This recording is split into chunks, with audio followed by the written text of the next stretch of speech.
الحمد لله نحمده ونستعينه ونستغفره ونؤمن به ونتوكل عليه ونعوذ بالله من شرور أنفسنا ومن سيئات أعمالنا من يهده الله فلا مضل له ومن يضلل فلا هادي له ونشهد أن لا إله إلا الله وحده لا شريك له ونشهد أن سيدنا ومولانا محمدا عبده ورسوله صلى الله عليه وعلى آله وصحبه وبارك وسلم تسليما كثيرا كثيرا أما بعد فأعوذ بالله من الشيطان الرجيم بسم الله الرحمن الرحيم والذين جاهدوا فينا لنهدينهم سبلنا وإن الله لمع المحسنين وقال قل هذه سبيلي أدعو إلى الله على بصيرة أنا ومن اتبعني وسبحان الله وما أنا من المشركين وقال عليه الصلاة والسلام كل أمتي يدخلون الجنة إلا من أبى قيل ومن يأبى يا رسول الله قال من أطاعني دخل الجنة ومن عصاني فقد أبى Sadaqallahul azim wa sadaqa alaihi salatu wa taslim. Tuan-tuan yang dimuliakan oleh Allah Subhanahu wa taala. Allah Subhanahu wa taala adalah pencipta kita, pemelihara kita, zat yang maha berkuasa, tuan-tuan yang mulia. Khaliq, Malik, Razzaq ila Allah Subhanahu wa taala. Zat yang maha sempurna. Zat yang tiada sedikit pun cacat celah padanya, tuan-tuan yang mulia. Pencipta, pemelihara, pemberi rezeki, mentadbir seluruh makhluk tanpa memerlukan bantuan sesiapa pun di kalangan makhluknya. Fa'alul lima yurid. Allah Subhanahu wa taala zat yang melakukan segala-galanya, tuan-tuan yang mulia, tanpa perlu bantuan daripada satu pun daripada makhluknya. Allah yang ciptakan seluruh alam ini, yang mentadbirkan seluruh alam ini, dan selain daripada Allah tidak ada yang boleh buat seperti mana yang dibuat oleh Allah Subhanahu wa taala. Langit diciptakan, dan tidak ada siapa boleh cipta langit selain daripada Allah. Allah ciptakan bumi, tuan-tuan yang mulia, dan tak ada siapa-siapa yang boleh ciptakan bumi selain daripada Allah. Afala yanzuruna ilal ibili kayfa khuliqat. Allah cabar dalam Al-Quran manusia. Kalau kamu rasa kamu bagus, kamu rasa kamu hebat, kamu rasa kamu boleh buat apa-apa, Allah beritahu dalam Al-Quran, afala yanzuruna ilal ibili kayfa khuliqat. Kamu tak tengok kepada unta bagaimana dia diciptakan. Allah bukan semata-mata nak menunjukkan kehebatan Allah dalam menciptakan unta, tapi sebenarnya Allah sedang mencabar manusia yang dia merasa dia buat segala sesuatu. Mampu tak kamu buat seperti mana yang Allah buat? Jadikan unta. Wa ilas samai kayfa rufi'at. Kamu tak tengok kepada, tidak akan kamu lihat kepada awan langit bagaimana ia ditinggikan, bagaimana ia ditegakkan. Bukan saja Allah nak menceritakan kepada manusia ini akan kehebatan Allah dalam menciptakan langit, akan tetapi satu cabaran kepada manusia yang merasa bahawa dia boleh buat segala-galanya.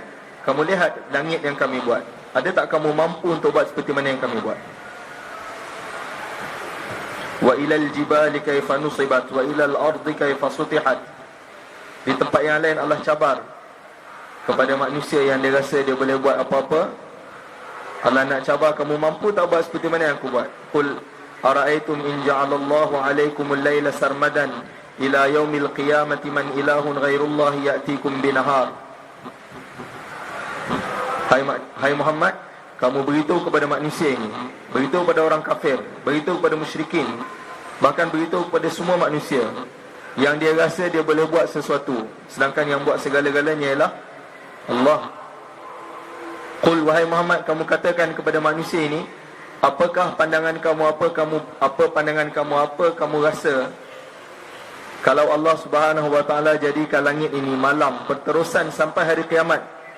Siapa di antara kamu yang mampu, mana kerajaan di kalangan kamu mampu untuk datangkan siang? Tak ada. Allah tambah lagi, qul ara'aytum in ja'alallahu 'alaykumun nahara sarmadan ila yaumil qiyamati man ilahun ghairullahi ya'tikum bilailin taskununa fihi. Hai Muhammad, kamu beritahu kepada manusia ini, tidakkah kamu beritahu kepada manusia apa akan jadi pada kamu? Apa pandangan kamu jika kami jadikan langit ini malam berterusan, siang berterusan sampai hari kiamat, tak datang malam? Siapa di antara kamu, mana kuasa kerajaan di antara kamu yang mampu untuk mendatangkan malam sehingga kamu dapat berehat di dalamnya? Allah maha hebat tuan-tuan yang mulia. Allah yang maha berkuasa. Selain daripada Allah tidak boleh buat apa-apa. Selain daripada Allah adalah makhluk yang dicipta oleh Allah, yang tidak boleh memberi sedikit manfaat sekalipun, yang tidak boleh memberi walaupun sedikit mudarat sekalipun. Yang buat segala-galanya ialah Allah. Yang buat segala-galanya ialah Allah. Inilah usaha asas yang saya dan tuan-tuan kita kena buat, tuan-tuan yang mulia. Dalam usaha agama ni dia tak ada bertukar-tukar. Perkataan kita bertukar, tak ada. Perkataan kita perkataan yang sama. Daripada zaman Mana Ilyas rahmatullahi alaih, hatta daripada zaman para nabi alaihi wassalatu wassalam, sehingga baginda Rasulullah sallallahu alaihi wasallam, datang zaman Mana Ilyas rahmatullahi alaih, Allah mulakan kembali usaha sehingga zaman kita sekarang ini, hatta sehingga hari kiamat pun, tuan-tuan yang mulia, perkataan kita yang jalankan usaha dakwah ni satu saja, iaitu la ilaha illallah. Allah lah pencipta kita, Allah lah pemelihara kita. Dialah yang menguruskan rezeki kita. Segala kebaikan daripada Allah, sama ada segala sesuatu datang daripada Allah Subhanahu wa taala. Jadi inilah usaha yang saya dan tuan-tuan kita kena buat, tuan-tuan yang mulia. Tak dapat tidak, inilah usaha saya dan tuan-tuan. Kita dihantar atas muka bumi ni, tuan-tuan yang mulia, pertama sekali untuk kita benar-benar yakin atas Allah. Sebelum kita mati kembali berjumpa Allah, bagaimana Allah duduk dalam hati kita, bas, itu saja Allah nak. Allah tak nak kita bawa harta sebanyak-banyaknya, tuan-tuan yang mulia, tapi dalam hati kita tak ada iman. Kita akan gagal selama-lamanya. Allah tak mahu kita datang bawa rupa paras yang cantik, kita buat operation sana, kita buat operation sini, supaya rupa paras kita jadi handsome. Kita buang sunnah supaya kita nampak handsome. Allah tak lihat ni semua. Allah lihat banyak mana amal kita bawa berjumpa dengan Allah, banyak mana iman kita bawa berjumpa dengan Allah Subhanahu wa taala. Kalau kita bawa iman yang sempurna berjumpa dengan Allah, Allah akan beri kejayaan pada kita yang kekal selama-lamanya. Segala kenikmatan dalam syurga Allah Subhanahu wa taala akan beri pada kita tanpa berkira-kira, tanpa berkurangan, bahkan bertambah hari demi hari, tuan-tuan yang mulia. Allah dah beritahu dah dalam Al-Quran apa maksud Allah hantar kita ke dunia. Wa ma khalaqtul jinna wal insa illa liya'budun. Imam Ibn Abbas, Sayyidina Ibn Abbas radhiyallahu anhu beritahu, ay liya'rifun. Allah kata dalam Al-Quran, kami tidak jadikan jin dan manusia ini melainkan supaya mereka memperhambakan diri mereka kepada aku, yakni supaya bagaimana mereka mengenal akan aku. Jadi maksud sebenar Allah hantar saya dan tuan-tuan ke atas muka bumi ni, tuan-tuan yang mulia, bukanlah supaya kita hasilkan harta benda yang banyak dan tunjuk depan Allah, ya Allah, ini harta saya, nak tukar dengan syurga. Bukan juga maksud kita datang ke dunia ni, kita bina rumah yang hebat-hebat, tuan-tuan yang mulia, kemudian kita mati, kita bawa rumah ni menghadap Allah, ya Allah, inilah rumah saya dah bina kat dunia. Allah nak terima tak, tuan-tuan? Tak ada harga, rumah di sana tak ada harga. Kita ada company yang mahal-mahal, besar-besar. Kita memiliki kerajaan. Kita mati berjumpa dengan Allah, kita bentangkan kerajaan di hadapan Allah. Ya Allah, ni kerajaan saya. Adakah dia membantu kita, tuan-tuan yang mulia? Tidak. Kalau di dalam semua perkara ini ada perintah Allah, di dalam harta benda perniagaan yang kita jalankan, di dalamnya ada perintah Allah, di dalamnya dengan keyakinan yang betul pada Allah, disempurnakan segala hukum hakam Allah di sana, di bawah sunnah Nabi SAW di sana, maka dia akan berharga. Itu pun Allah tak tengok perniagaan tadi, Allah lihat sunnah yang ada dalam perniagaan. Allah akan lihat sebanyak mana perintah-perintah Allah disempurnakan dalam perniagaan tersebut. Allah lihat banyak mana keyakinan kita terhadap bahawa Allah lah yang memberi rezeki kepada kita, bukannya perniagaan ini yang beri rezeki. Itulah akan dinilai oleh Allah dan Allah akan beri syurga pada kita.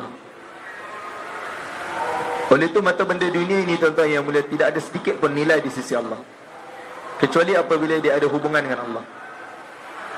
Allah tak hantar kita kat dunia ni untuk hasilkan dunia semata-mata. Nabi SAW bawa sahabat berjalan melintasi satu kawasan sampah, kawasan gelonggokan sampah sebuah kaum, satu kabilah manusia, satu kabilah Arab. Dan dalam timbunan-timbunan sampah tersebut ada bangkai seekor anak kambing yang sebelah telinganya kecil, cacat, dan bangkai pula lagi. Nabi tanya pada sahabat-sahabat, siapa di antara kamu yang suka jika saya jual bangkai anak kambing ini dengan harga 1 dirham? Sahabat kata, ya Rasulullah, kalau Tuan bagi free kepada kami pun kami tak nak. Kenapa? Kerana dia dah lah bangkai. Dan kalau dia hidup pun dia masih seorang kambing yang kecil. Dan kalau dia dah besar pun dia telinga dia cacat sebelah, jadi harga dia tidak ada. Dan pula lagi dia dah bangkai, dah busuk, tak boleh nak makan, dah tak ada apa-apa manfaat. Sahabat kata, Tuan bagi pada kami percuma pun kami tak sudi untuk ambil binatang ini. Kata Nabi SAW, lad dunya ahwanu 'ala Allah min hadha 'alaikum. Seperti mana hinanya binatang ini, bangkai binatang ini di sisi kamu, lebih hina lagi dunia di sisi Allah Subhanahu wa taala. Oleh kerana itu tuan-tuan yang mulia, maksud Allah hantar saya dan tuan-tuan ke dunia ini adalah supaya bagaimana kita kembali berjumpa dengan Allah dengan persiapan iman dalam diri kita. Boleh tuan-tuan, insya-Allah. Dengan cara hari demi hari, setiap masa kita fikir bagaimana kebesaran Allah tertancap dalam hati kita, tuan-tuan yang mulia, mantap dalam hati kita. Sehingga bila datang sebarang masalah, bila datang sebarang musibah, bila datang sebarang halangan di hadapan kita, tuan-tuan yang mulia, kita nampak bahawa Allah saja yang boleh selesaikan masalah saya.